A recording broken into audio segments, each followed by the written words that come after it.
Los primeros adultos mayores inmunizados contra el coronavirus reconocieron el esfuerzo de las autoridades porque iniciaron pronto, de forma controlada, transparente y amable, la vacunación. Los 15.622 biológicos de AstraZeneca que se distribuyen llegaron al estado el domingo.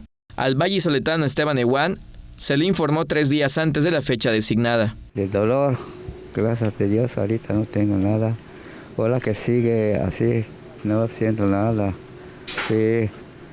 Está bien, ahorita tengo muy contento. José Iturdal de Ávila, también de Valladolid, resaltó la labor del personal médico y afirmó estar feliz por recibir la vacuna. Muchísimo más. ¿Quién podría estar seguro sin la vacuna?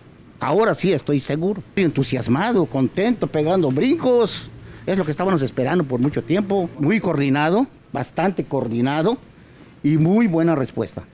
Muy buena respuesta. La atención y todo de los doctores, enfermeras. Es más, estuve tan lleno de emoción que no tenía $1,000,000 de pesos para darles, pero les brindé 1,000,000 de bendiciones. Manuel Jesús Chukpech, de la comunidad de Popola, dijo estar feliz por recibir la vacuna porque seguirá trabajando.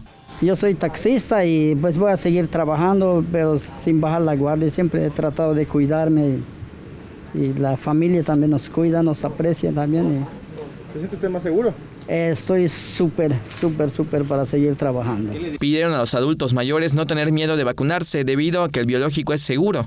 Y aunque se inmunicen, deben seguir cuidándose usando cubrebocas y lavándose las manos con agua y jabón, así como usando constantemente gel antibacterial. Con imágenes de Juan Velázquez, César Gómez, Teleyucatán te informa. Teleyucatán te informa.